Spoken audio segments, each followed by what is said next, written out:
The house that whispers. You almost don't notice the whisper behind you until it speaks your name. At that moment, the lights in the room don't flicker, they die. And in the darkness, you realize you are no longer alone. Cassie Harper was not the kind of woman who spooked easily. A 34-year-old true crime podcaster, she'd spent years digging into the darkest minds and creepiest cold cases across America. But even she hesitated when she first stepped into the old Victorian house in Ashridge Hollow. It stood at the end of Maple Ridge Lane, half swallowed by ivy, its windows like dark eyes watching.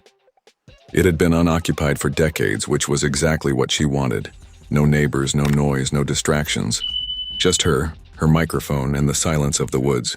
The house had charm, high ceilings, crown molding, a spiral staircase that looked like something out of a Gothic novel. But it also had a feeling. Not cold exactly, not hostile, just watchful. Her plan was simple. Spend 3 months in the house and document her experience. She'd call the podcast series Haunted Maybe. It was supposed to be ironic. She didn't believe in ghosts. Not yet. The first whisper came on the third night. She was editing audio in the study when she heard it. Faint, close, as though someone had leaned right next to her ear. Cassie. She froze. The house was dead silent again.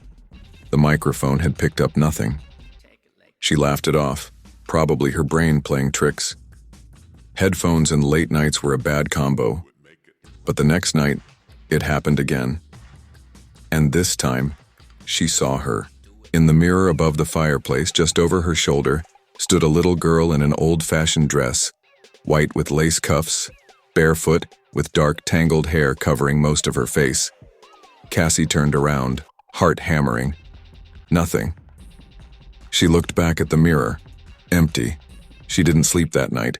She began researching the house the next day. The library was small, dusty, and managed by an old man named Mr. Leary.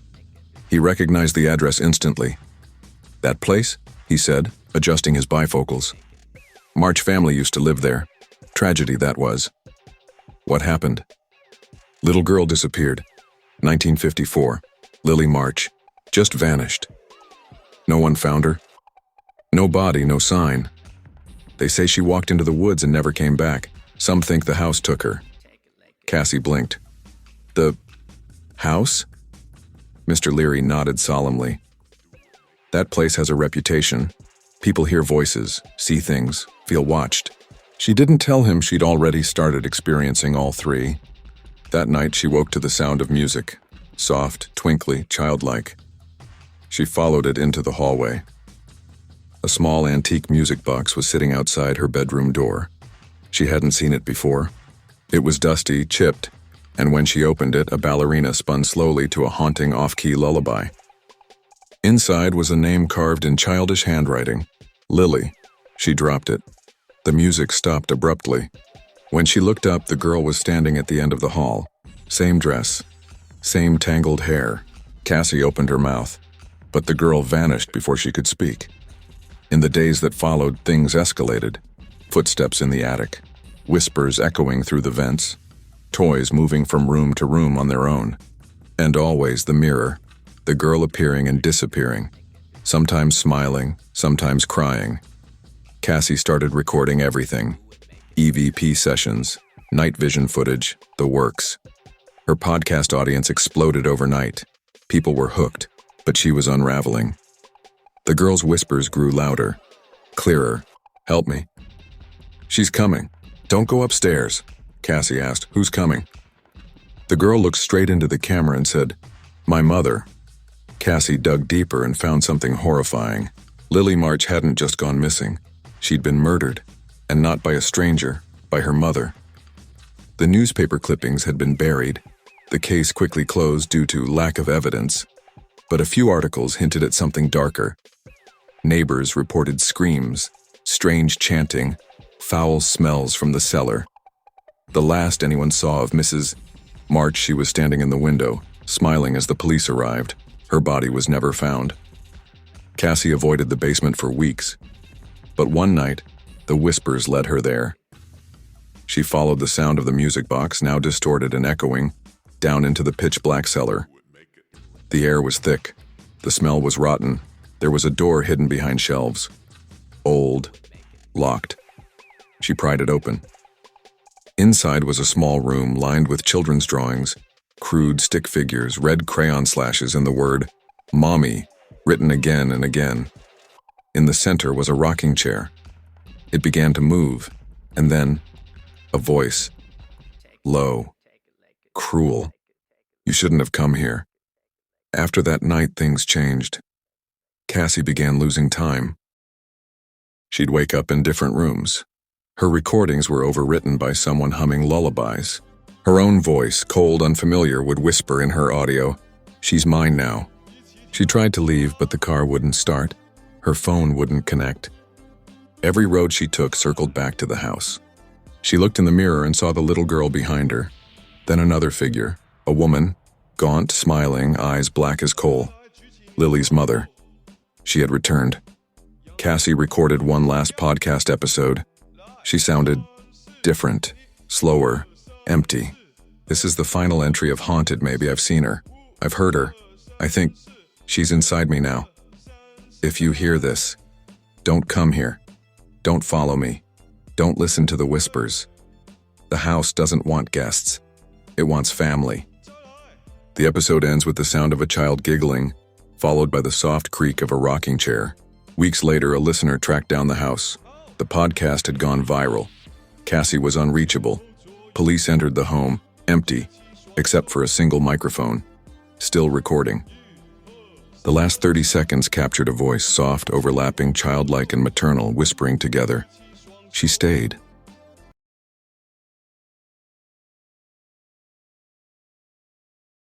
Kara Mitchell wasn't scared of much. As a traveling nurse, she had slept in strangers' homes, stayed in haunted hospitals, and driven through remote forests alone at night. But something about the old boarding house on Hawthorne Street made her pause. It wasn't the house itself. It looked charming in the pictures. White painted shutters, a wraparound porch, and a warm fireplace in every room. The reviews were glowing, and the price was perfect for her 6-week contract at St. Cecilia's Hospice.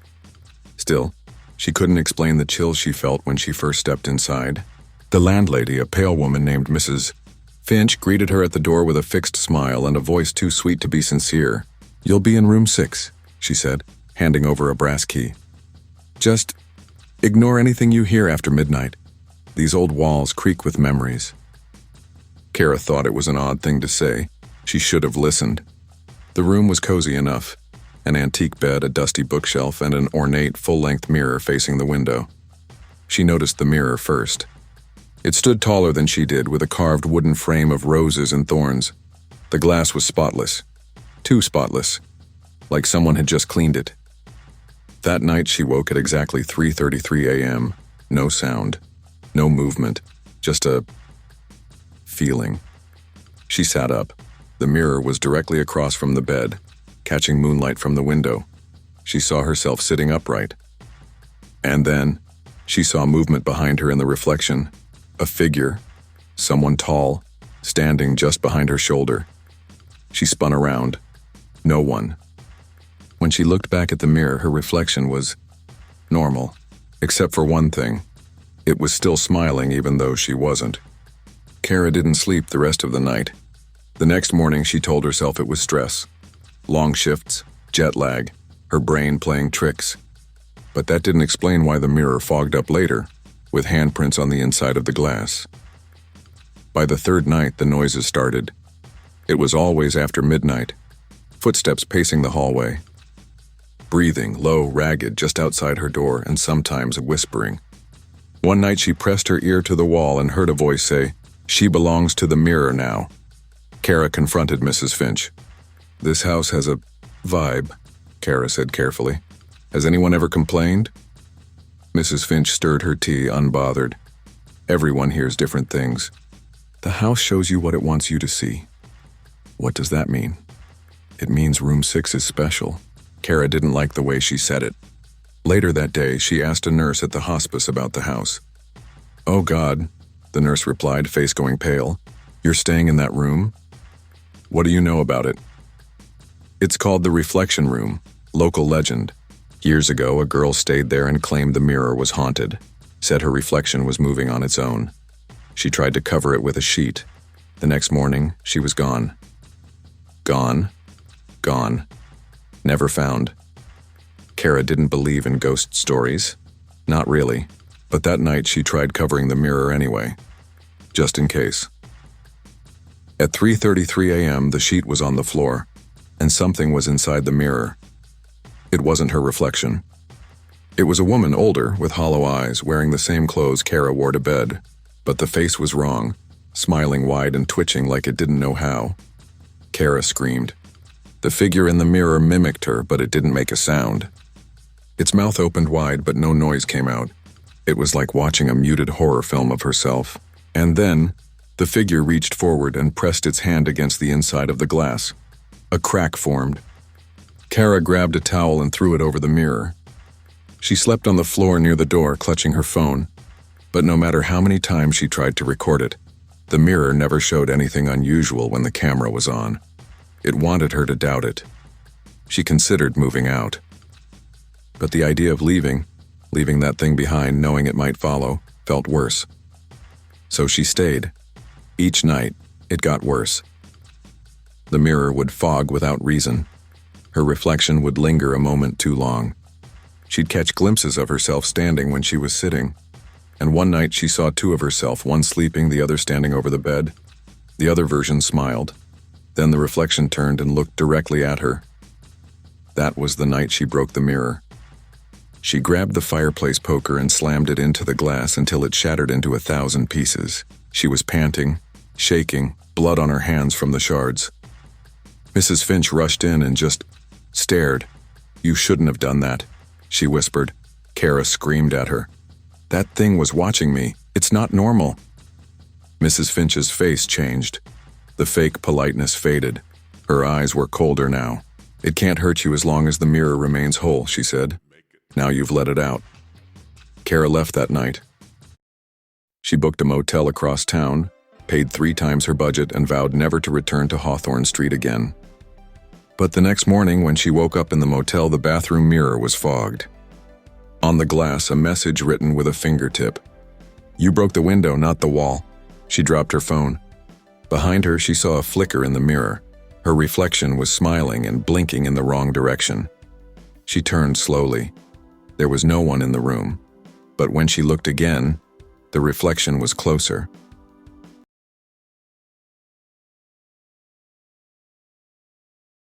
Sarah had always been fascinated with abandoned places. As a child, she loved stories of haunted mansions, ghost towns, and mysterious ruins. So when she came across the old Victorian house on Elm Street, she couldn't resist. It was a place whispered about in town. An ancient house that had been empty for decades, shrouded in rumors of death, despair, and dark secrets. Most everyone avoided it. Most everyone believed it was cursed. But Sarah, driven by her curiosity and her love for the supernatural, decided to move in to uncover its secrets. She booked the house for a month, planning to document her experience, maybe even find proof of spirits or supernatural activity. From the moment she stepped inside, a strange feeling gripped her. The air was thick, heavy. The floorboards beneath her creaked loudly as if protesting her presence. Dust particles floated in the faintest rays of sunlight, filtering through stained glass windows. Everything was cloaked in silence except for the faint, almost inaudible whispers that seemed to emanate from the very walls. Day 1. The first signs.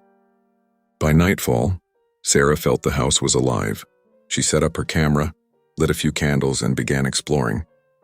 The house was a maze of narrow hallways, dark rooms, and creaky stairs. The shadows seemed to shift when she wasn't looking, and the cold air hugged her tightly. That night she heard it for the first time, a soft whisper calling her name. She was about to dismiss it as her imagination, but then the whisper grew louder, more urgent. "Sarah." She sat up abruptly, heart pounding. The house was silent again, but she couldn't shake off the feeling of being watched. She looked around and noticed a faint shadow flicker in the corner of the room. The next morning, she dismissed it as her mind playing tricks. But as days passed, the whispers became more frequent, more insistent. Shadows danced just out of view. Sometimes she would see a figure lingering in the corner of her eye, only for it to disappear when she turned to look. Day 4. The apparition. On the fourth night, Sarah decided to confront whatever was inside the house. She sat in the living room, eyes closed, calling out softly, "Who are you? Why are you here?" Suddenly, a cold gust of wind swept through the house and the lights flickered. Her eyes snapped open, and in the corner of the room she saw it. An old man, translucent, staring at her with hollow eyes. His face was gaunt, wrinkled, and filled with despair. He reached out to her, trembling, mouthing words she couldn't hear. When she tried to approach him, he vanished into thin air. Heart racing, Sarah realized she wasn't alone. Something was trapped here. Something angry and restless. Day 6. The Dark Secret. Driven by this encounter, Sarah delved into the house's history. She uncovered old newspapers, journals, and records. The house belonged to the Holloway family, who mysteriously vanished one night in 1923. Only the father's body was found, torn apart and mutilated. Rumors said the house was cursed, haunted by the spirits of those who had suffered and died there. Most chilling was the story of Eleanor Holloway, the mother who had vanished years later but was believed to still linger in the house, her spirit tormented and seeking release. Night of Revelation.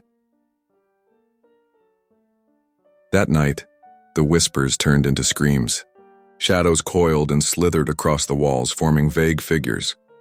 Sarah felt intense cold, her breathing ragged. The house seemed to shake as if it was alive, thrashing in its dark prison.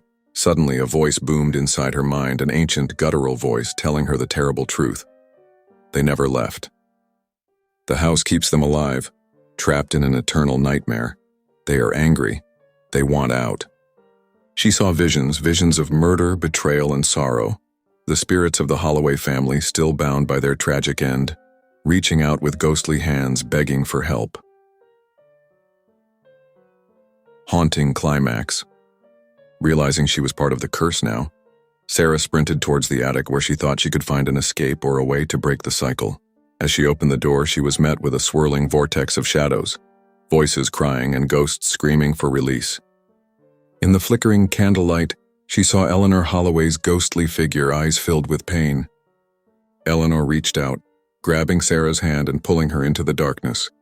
The last thing Sarah saw was her own reflection in a mirror, distorted, twisted, and then everything went black. The house claimed her.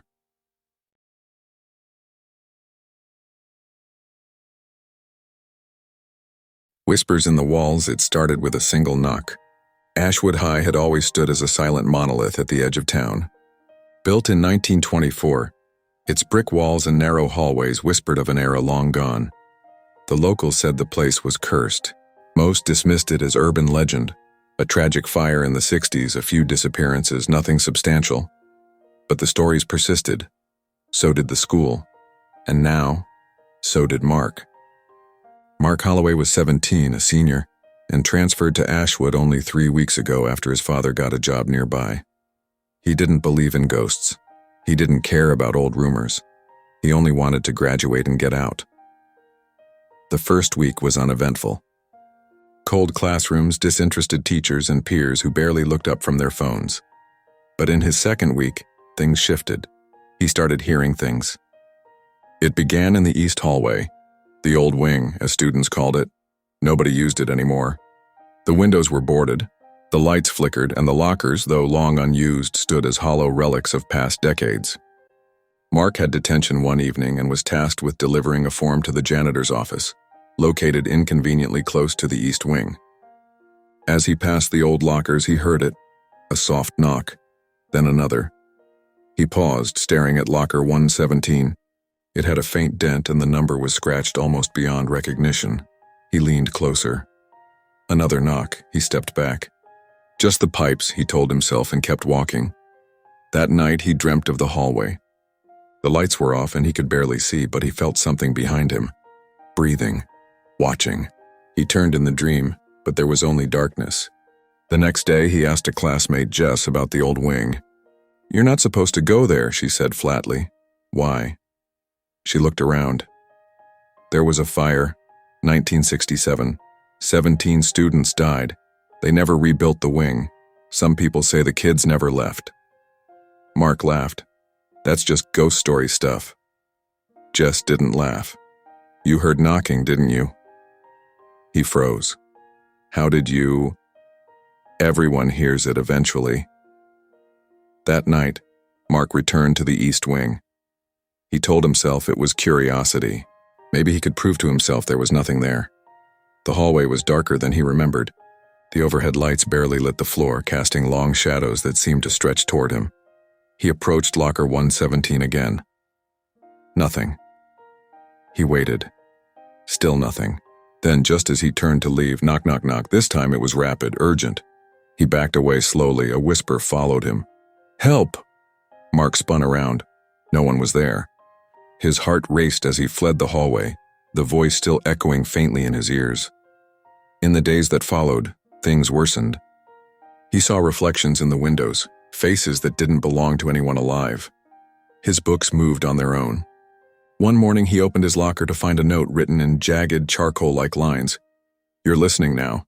He took it to Jess. She looked pale. You need to stop going there, she said. But it's like they're trying to say something. She shook her head. They don't want to talk, they want out. Mark couldn't let it go. The dreams grew more vivid. He was in the hallway again, only now. The walls dripped with something black, thick like oil. Shadows moved on their own. Children's voices laughed, then screamed.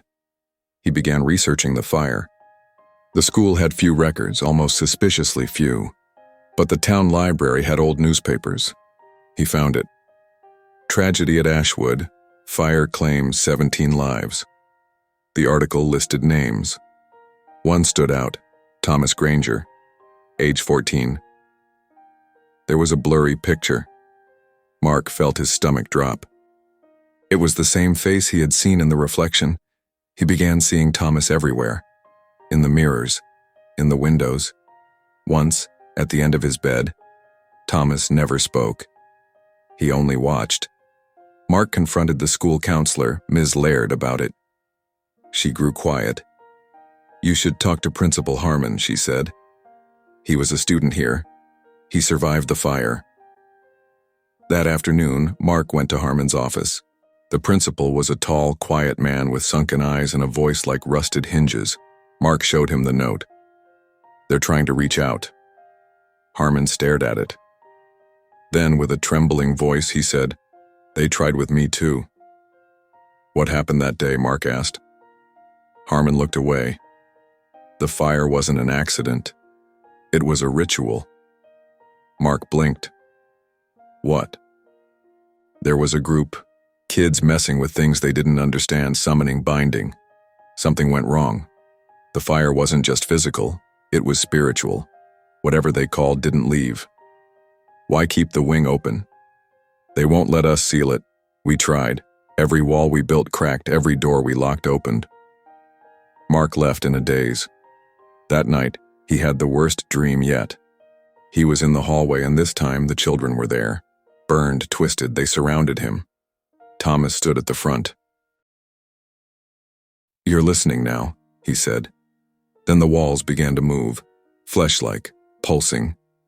From them something emerged. Tall, faceless. It reached for Mark. He woke up screaming.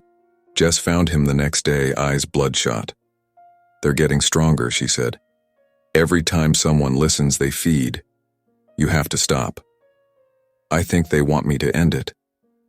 Jess stared. You can't end what was never fully begun. Mark returned to the wing that night, armed with everything he had found. The names of the victims, the date of the fire, symbols he had copied from Thomas's notebook in the archive.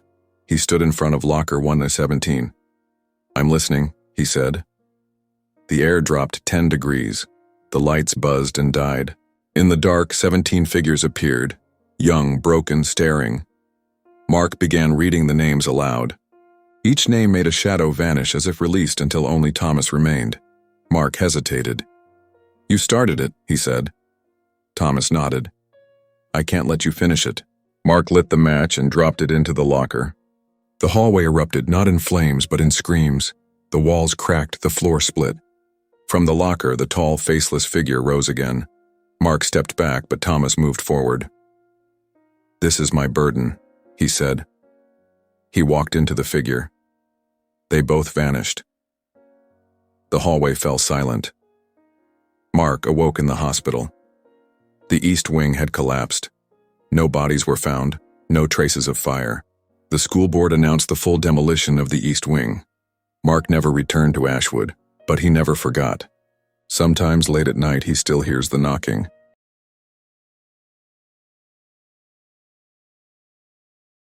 Ethan Carlisle had inherited a ghost. Or at least that's what his friends back in Boston joked.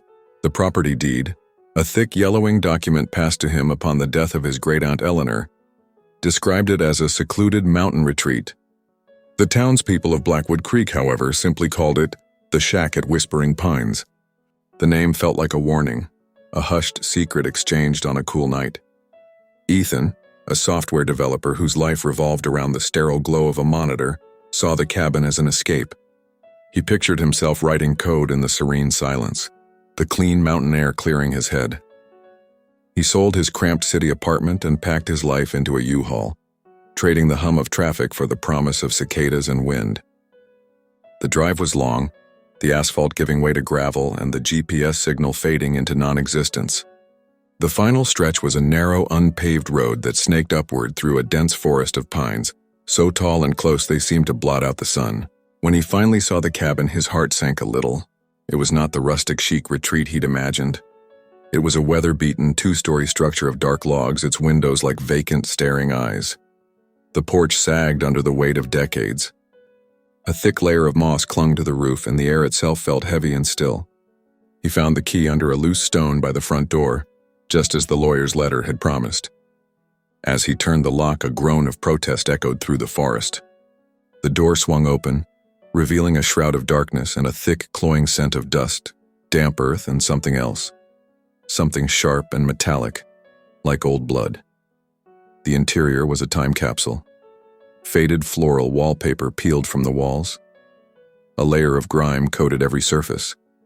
Great-aunt Eleanor had been a hoarder, and the cabin was filled with stacks of old newspapers, jars of dried herbs, and bizarre, hand-drawn maps tacked to the walls. He found a strange collection of small, crudely carved wooden dolls arranged in a circle on a dusty table. Their faces were blank, their limbs twisted into unnatural poses. He shrugged it off as eccentric old lady stuff and began the Herculean task of cleaning. The first few nights were unsettling. The absolute silence of the woods was not serene. It was deafening. Every creak of the old house, every rustle of a leaf outside, was magnified into a monstrous sound. He started to hear things, not loud noises, but subtle ones. A soft, rhythmic scratching from inside the walls. A low, continuous hum that vibrated through the floorboards when he lay in bed. He told himself it was just the house settling, the wind. He needed supplies, so he drove into Blackwood Creek. The town was a single, dusty main street with a general store, a diner, and a church with a rusted bell tower. The people were quiet, their eyes holding a peculiar mix of suspicion and pity. He got the sense they knew who he was and what he had inherited before he even spoke. At the general store, the old woman behind the counter, her face a roadmap of wrinkles, gave him a long, appraising look as he paid. "You're Eleanor's kin," she said, not as a question. "Her great-nephew, yeah, Ethan. The place is quiet now, isn't it?" She murmured, her gaze drifting past him as if seeing something he couldn't.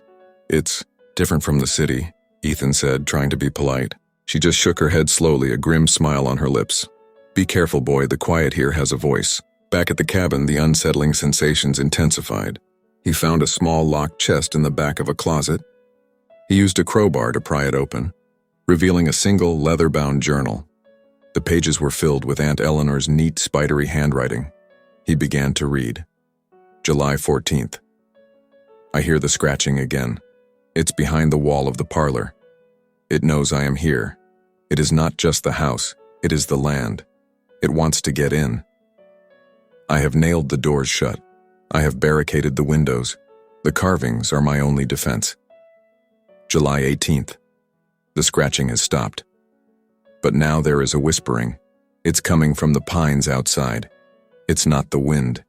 It's my name. It sounds like my name, but it is not my name. It is older.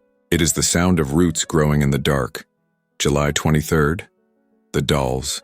The dolls must hold the memory. They must remember. I can see it in their faces, the terrible things they have witnessed. The thing from the land tries to twist them, to turn their faces into its own. I have to keep them in a circle.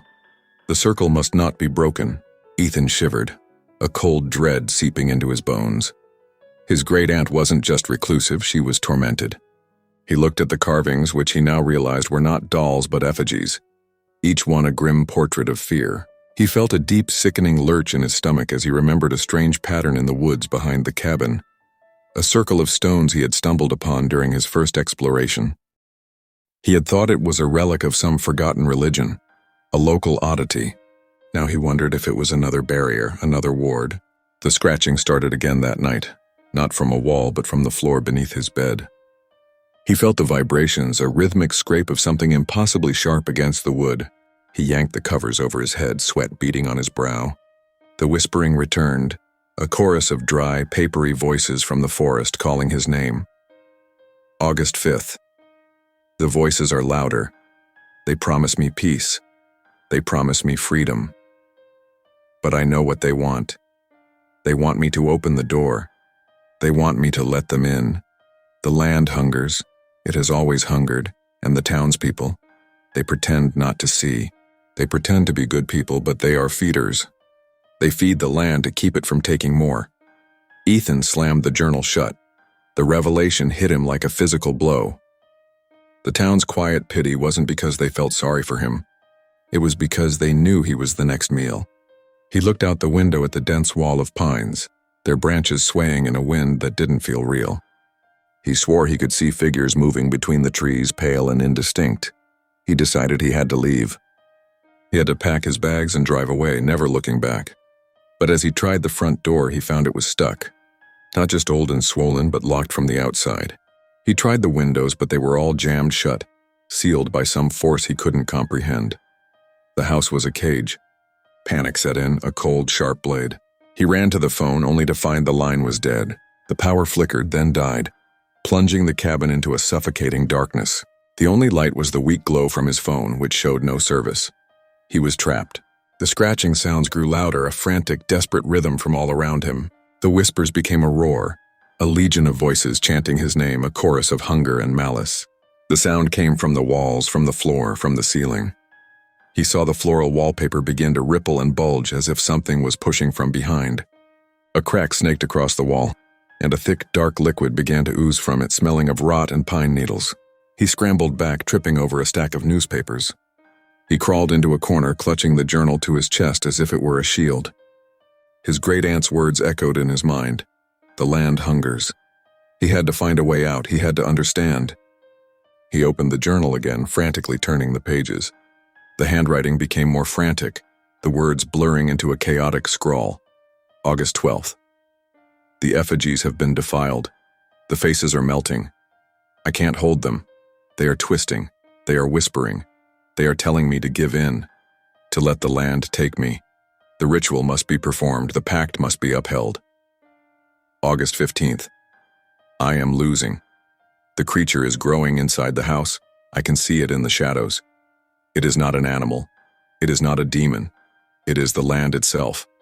The roots, the pines, the earth. They have a consciousness. A terrible, ancient consciousness. It feeds on fear. It feeds on life. It has chosen a new host.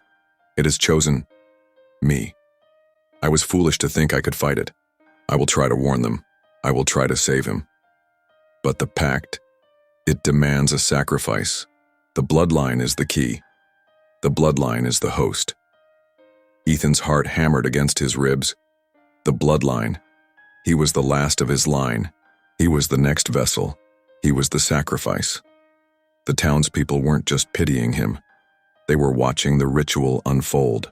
They were waiting for him to break, to let the land consume him, to let the cycle begin anew. The room grew colder and a thick, unnatural fog began to seep in from under the door. He saw a shape within the swirling mist. A tall, emaciated figure with long, grasping limbs made of twisted branches and roots. Its face was a grotesque parody of his great-aunt Eleanor's, her eyes hollow, her mouth a wide, silent scream. It was a fusion of human and forest, a living, breathing nightmare. The creature's whisper was a dry, rustling sound, like leaves skittering across the ground. "Come home, Ethan," it rasped, the voice a chorus of the dead. "Give yourself to the pines. The pines want you." Ethan scrambled to his feet. He ran to the fireplace, grabbing the heavy iron poker. He had to fight. He had to break the cycle. He charged, swinging the poker wildly at the creature. The iron met wood and bark, a sickening crunch, but the creature simply reformed, its limbs twisting and reknitting with a sound like snapping twigs. It was a part of the house now. The walls were pulsing, the floorboards groaning. The very air was thick with the scent of pine and decay. The effigies on the table began to shake and fall, their wooden faces contorting in silent agony. The circle was broken. He stumbled backward, falling to his knees. The creature loomed over him, its root-like fingers reaching for his face. He felt a terrible coldness radiating from it, a cold that seeped into his bones and threatened to freeze his very soul. He saw the faces of the townspeople in the background staring in from the windows, their faces pale and unblinking. They were not scared. They were simply observing. The creature's face changed, shifting and swirling like smoke. It was his great-aunt's face, but also the faces of others. Men, women, children, their features twisted into masks of agony. They were the previous sacrifices, the ones who had become one with the land. He saw himself in the swirling miasma, his own face distorted and hollow, a vision of what he would become. He had to make a choice. He could let himself be consumed to become another face in the silent scream, another part of the terrible cycle. Or he could find a way out, not a physical escape, but a way to fight back, a way to betray the pact.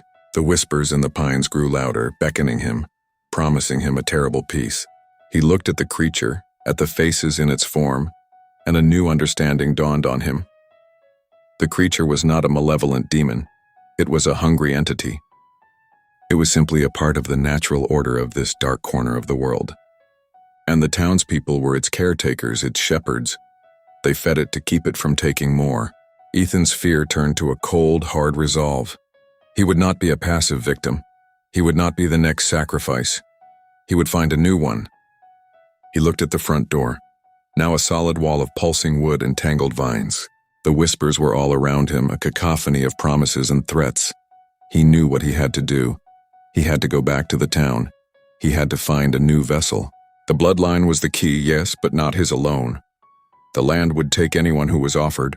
He rose to his feet, a chilling calm settling over him. The creature's face, his great-aunt's face, watched him, its hollow eyes holding a glint of recognition, a terrible pride. He walked to the window, placing his hand against the glass. The glass was cold. He pushed, and with a sound like cracking ice, the window shattered. The creature did not stop him, it waited. Ethan stepped out into the night, the shattered glass crunching under his feet. The air was cold and clean, but the scent of pine and decay still clung to him. The pines stood like silent sentinels, their branches swaying in a wind that only he could feel. He walked toward the path, his heart hammering in his chest, not with fear but with a terrible sense of purpose. He walked past the circle of stones, his eyes scanning the forest for a sign, a glimmer of light. He heard a sound behind him, a rustling in the bushes. He turned, his heart leaping into his throat. A figure emerged from the trees, a young woman with a kind face and a wary expression. It was Clara, the woman from the general store. "Ethan," she said, her voice a low whisper, "you shouldn't be out here." "I know," he said, his voice flat, "but I have to be. I have to find a way out." "There is no way out," she said, her eyes filled with a sad pity. "The land, it has chosen you. You are the host." "No," he said, shaking his head, "I'm not. The pact demands a sacrifice, but it doesn't have to be me. It can be anyone. Anyone who's offered." Clara's eyes widened in horror. "Ethan, no. You can't. They'll kill you." "They won't," he said, a grim smile on his face. "They'll be grateful. A new host, a new sacrifice. The cycle can continue, but not with my blood, not with my life." He walked past her, his gaze fixed on the town. He saw the faint glow of the streetlights in the distance, a beacon of false hope. He knew what he had to do. He had to go back. He had to find someone, a new victim, a new host. The pines would not let him leave until he had given them what they wanted. He walked past the townspeople, their faces a blur of fear and understanding. They knew what he was. They knew what he had become. He was a part of the land now, a new shepherd. He would find a new host and he would watch as they were consumed, as they became another face in the silent scream. The cycle had been broken, but a new one had begun. A new, more terrible one. And he, Ethan Carlisle, was the one who had begun it. The whispers in the pines followed him, a chorus of voices from the dead, their whispers now a song of triumph. "Welcome home, Ethan," they hissed. "Welcome home." He walked on, his feet crunching on the gravel road, his mind a blank slate of cold resolve.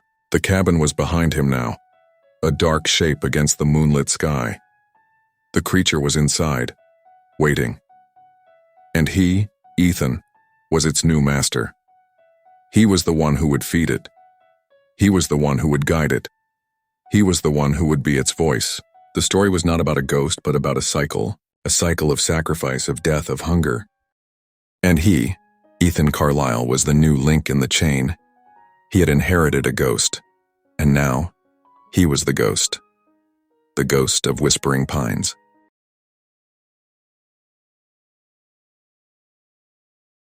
Leo Vance had an intimate relationship with the night. For 7 years, he had been the host of Midnight Hour, a late-night radio show on a small independent station in the forgotten town of Harmony, Ohio. The station, WMRY, was a relic, its equipment a mismatched collection of analog gear and buzzing vacuum tubes. It sat on a lonely hill overlooking the town, its call sign barely reaching the outskirts. Leo was a connoisseur of silence and static, a modern-day sentinel broadcasting into the void. His audience was small but dedicated. Truck drivers fueled by coffee, insomniacs staring at the ceiling, and lonely souls who found comfort in his low, steady voice. He played a mix of forgotten folk tunes, ambient soundscapes, and occasionally local news that no one else bothered to cover. He was a voice in the darkness, a companion to those who felt alone. One Tuesday night, a storm rolled in, a violent spectacle of thunder and lightning that rattled the old building. The power flickered and the broadcast signal went haywire, a screech of feedback cutting through his gentle monologue. Leo cursed under his breath, frantically adjusting the knobs on the old console. He found himself dialing through the frequencies, searching for a clear signal. He stumbled upon it by accident, a faint, clean broadcast on a frequency that shouldn't exist. It was below the normal AM band, a ghost channel in the dead air. The signal was pristine without a hint of static or interference, cutting through the storm's fury like a laser. He felt a shiver run down his spine. The air in the studio, usually cold, felt suddenly frigid. The broadcast was a strange symphony of sound. At first it was just the wind, but not the wind outside his studio. This was a different wind, a keening, desolate sound like it was whistling through empty spaces. Then came a low rhythmic thumping, a sound that resonated deep in his chest. It was followed by a faint, distant whisper that was just beyond his ability to make out. He leaned closer, his ear almost touching the speaker. The whisper was not in English or any language he recognized. It was a language of clicking, guttural sounds, a wet, foreign gibberish. The transmission lasted for 10 minutes before dissolving back into white noise. The storm outside had calmed. Leo was drenched in a cold sweat. He had recorded the transmission, a habit he had for unusual sounds. He replayed the clip, his hands shaking slightly. He listened again to the whispers, straining to understand. He couldn't. Over the next few nights, the ghost frequency reappeared. It was always during the deepest part of the night between 3 a.m. and 4 a.m. The content of the broadcasts changed. One night it was the sound of a woman crying, a raw, gut-wrenching wail that seemed to carry an echo of ancient despair. Another night it was the sound of something dragging itself across gravel, a slow, heavy scrape that grated on his nerves. The sounds were always accompanied by the same low hum, a continuous vibration that seemed to come from everywhere and nowhere at once. Leo became obsessed. He started skipping his own broadcast just to sit and listen, his headphones clamped to his ears, the glow of the frequency meter his only companion. He neglected his phone calls, his social life, and even his sleep. He felt as though he was on the cusp of a great discovery, a secret transmission that held the key to some terrible, universal truth. He was a cryptographer of fear, a decipherer of the unspoken. He spent his days in the station's dusty archives, a forgotten room filled with old records and newspapers. He found a ledger, a brittle, yellowing notebook detailing the station's history. It was all a mundane list of names and dates until he came to an entry from 1983. Disappearance of Martha and John Vance. Radio silence. Police investigation ongoing. His stomach dropped. Martha and John Vance, his grandparents. They had owned the station before his great-aunt Eleanor, the woman who had willed it to him. They had vanished without a trace, their disappearance an unsolved mystery that had haunted his family for decades. The police had found no clues, no evidence of foul play. They had simply ceased to exist. He frantically flipped through the pages. The broadcasts he was hearing, the crying woman, the dragging sound, the gibberish, they were all tied to a series of disappearances in harmony over the past 40 years. An old man who went missing from his farm, a teenage boy who vanished from the local park, a family of 4 who vanished from their home. The dates of their disappearances all corresponded with entries in the ledger, with a cryptic note beside each one. The airwaves went silent. He realized with a jolt of terror that the broadcasts were not random sounds.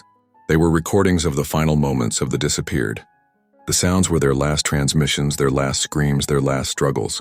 The whispering was the sound of something consuming them, something that had a hunger for flesh and a voice that could travel through the airwaves.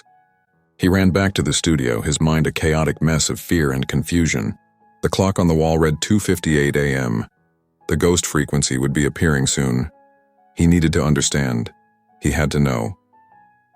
He put on his headphones and waited. At exactly 3 a.m., the static cleared. The airwaves were silent, a vast empty canvas of nothingness.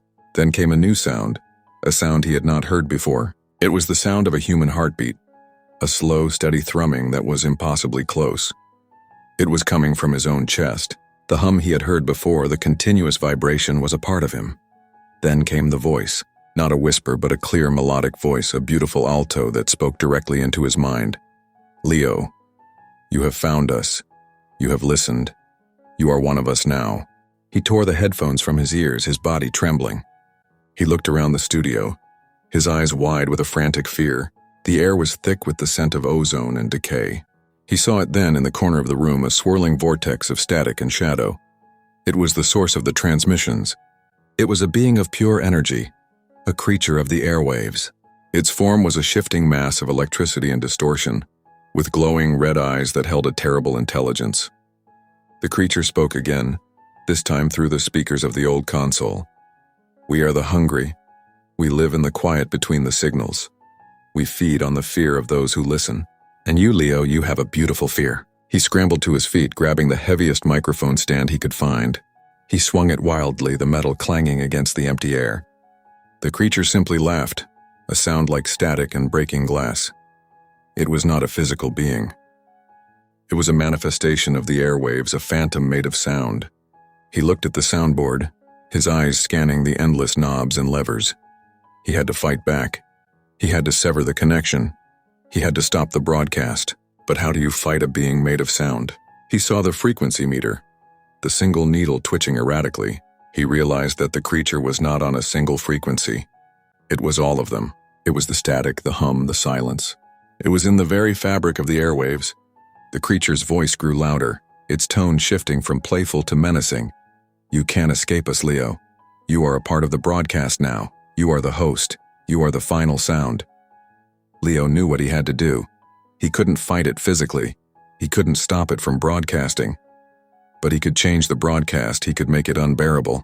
He grabbed the nearest microphone, his heart thundering in his chest. He turned the gain all the way up, a single wild idea forming in his mind. He was going to give the creature what it wanted. He was going to give it a sound so terrible, so loud, so raw that it would shatter its very essence. He held the microphone to his mouth, his lips trembling. He took a deep breath and he screamed. He screamed with every ounce of fear, rage, and despair in his soul. He screamed until his throat was raw, until his voice was nothing but a raspy, animalistic shriek. He screamed the sound of his own terror, the sound of his ancestors' disappearance, the sound of his grandmother's final moments. The creature howled, a sound like 1,000 radios being tuned at once. The studio lights flickered violently, the building shaking with the force of his sound. The vortex of static and shadow writhed and twisted, a terrible agony in its formless body. The hum in his chest became a deafening roar. He screamed on, pushing his voice to the very limit. He saw the red eyes of the creature dimming, its form shrinking. It was being overwhelmed, it was being destroyed. The very air was thick with the stench of ozone and burned flesh. And then, just as suddenly as it had begun, it was over. The creature was gone. The silence was absolute. The studio lights were off. He was alone in the darkness, his throat raw, his body shaking. He lay on the floor for a long time, the taste of blood in his mouth. He felt a terrible sense of victory. He had won. He had defeated the creature of the airwaves. He had ended the broadcast. He had broken the cycle. He slowly pulled himself to his feet. He had to leave. He had to get out of this place. He pulled himself to his feet. Leave. Get out of this place. He stumbled to the door, his hand on the knob, but he paused. He looked back at the studio, at the old console, the glowing meter, the microphone on the floor. He felt a strange sense of loss. The night was no longer his. He was no longer a voice in the darkness. He was just a man. He decided to do one last thing. He walked to the console, his fingers trembling as he turned on the power. The hum returned, a faint, low vibration. He found a clean frequency, and he spoke. "This is the midnight hour," he rasped, his voice hoarse. "This is Leo Vance, and this is my last broadcast." He smiled, a grim, hollow smile. The silence that followed was not empty. It was filled with a new sound, a sound that only he could hear. It was the sound of a woman crying, the sound of something dragging itself across gravel, the sound of 1,000 whispers, the sounds of all the vanished souls. They were inside him now. He had not broken the cycle. He had become the channel. The last broadcast of the midnight hour was a beautiful, terrifying symphony of human despair. He was no longer a voice. He was the airwaves. He was the hum. He was the last broadcast. And he was just getting started.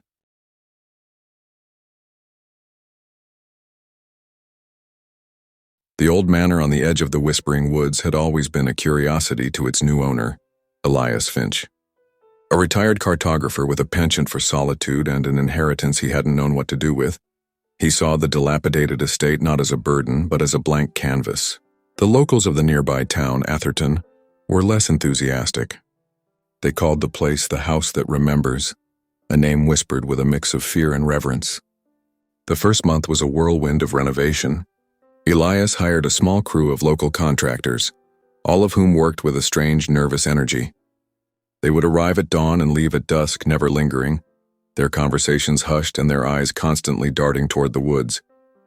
Elias, a practical man, dismissed their unease as small-town superstition. The house itself was a maze of dusty corridors and locked rooms.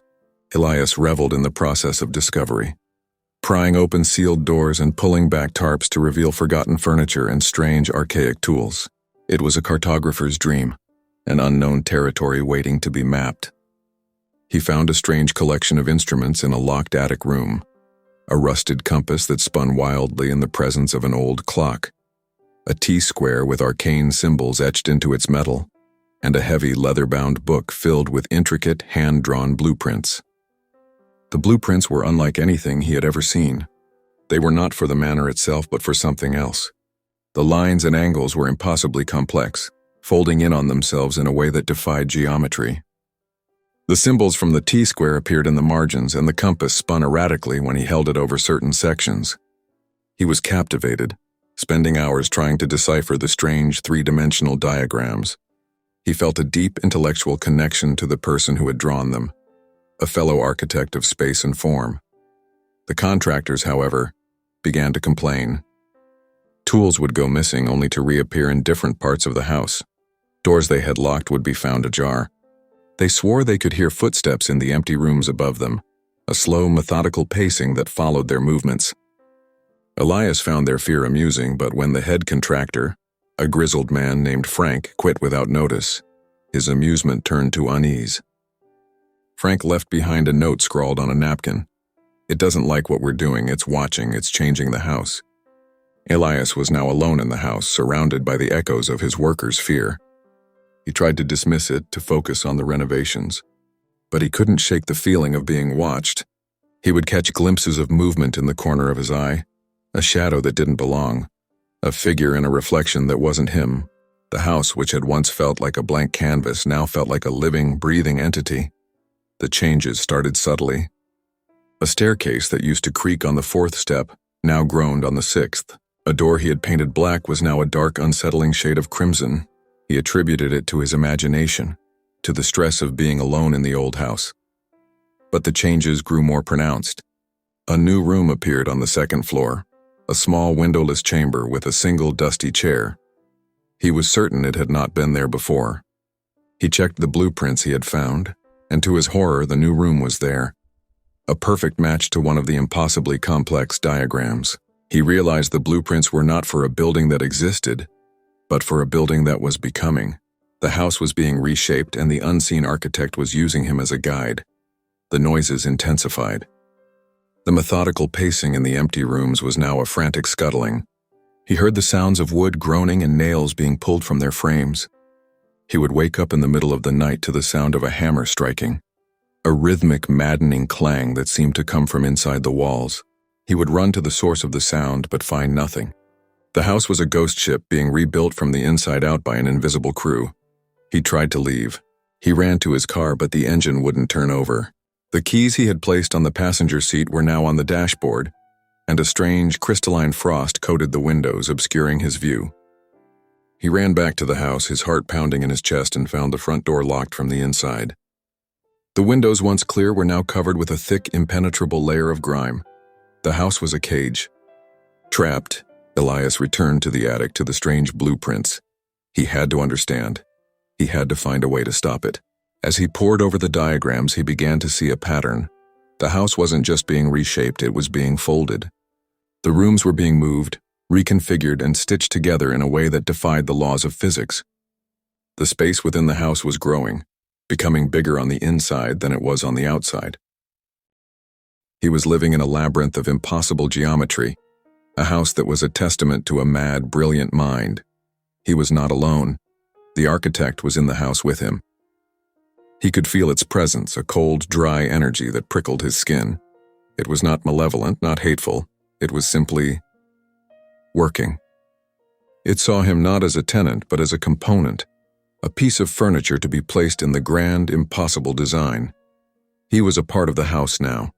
One night, as he sat in the newly formed room on the 2nd floor, he heard a new sound.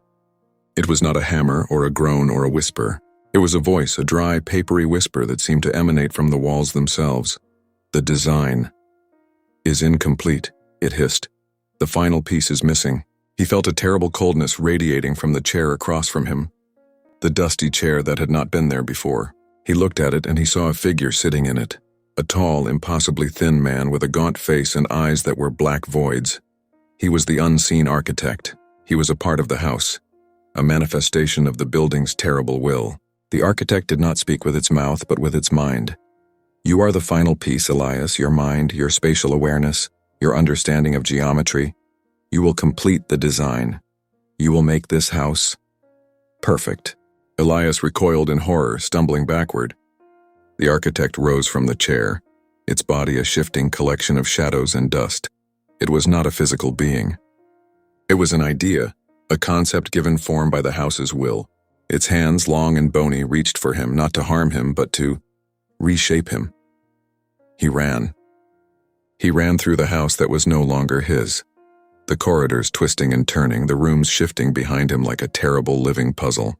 He ran down stairs that had not been there before, and through doors that led to empty space. The house was a manifestation of the architect's mad mind, and he was lost within it. The architect was always right behind him, its footsteps a slow, methodical rhythm that echoed in the impossible space. Do not fear, Elias, it whispered, its voice a dry rustle. You will be a part of something beautiful, a place where every dimension is a new possibility, a place where every corridor is an endless journey. He stumbled into a room that was filled with all the missing tools, the ones that had disappeared from the contractor's boxes. They were floating in the air, spinning and turning, their metal glinting in the dark. The compass spun wildly, its needle pointing directly at him. He knew what he had to do. He had to fight the architect, not with force, but with his own understanding of space. He grabbed the old T-square, the one with the arcane symbols. He held it up, a desperate, defiant gesture. He looked at the architect, at the impossible lines of its body, and he began to reimagine the house. He pictured the front door, solid and real. He pictured the staircase, a simple, straight path to the second floor. He pictured the windows, transparent and clear. He was a cartographer. He could reshape the map. The architect paused, its form flickering. It was confused. It was losing its grip. Elias closed his eyes and focused, pouring all his energy into the mental image of a normal, solid house. The walls around him groaned. The floorboards shook. The air filled with the sound of breaking wood and shattering glass. The house was fighting back. He felt a terrible pain in his mind, a burning sensation as the architect tried to push its will against his. It was a battle of wills, a war fought with blueprints and mental fortitude. He held on, the image of his simple, normal house a shield against the impossible reality. And then, with a sound like a thunderclap, it was over. The house went silent. The coldness was gone, the air was clear. He opened his eyes and he saw the T-square in his hand, its symbols glowing faintly. The architect was gone. The tools were on the floor, still. The house was still, a shell of its former self. He had won. He walked to the front door and it opened with a creak. The air outside was cold and clean. He looked back at the house, a normal, dilapidated manor on the edge of the woods. But he knew the truth. The house still remembered. And he was no longer just a cartographer, he was an architect of reality. He drove away, leaving the house behind, a dark shape against the moonlit sky. But as he drove, he felt a strange new sensation. He saw the world not as a solid, unchangeable reality, but as a series of shifting lines and angles. He saw the space between the trees, the empty air on the side of the road, and he felt the urge to change it. He saw the world as a blueprint, and he was the one who could now change it. He was no longer just a cartographer. He was a ghost in the machine, a living, breathing architect of reality, and he was just getting started. The world was his new canvas, and he had a lot of work to do.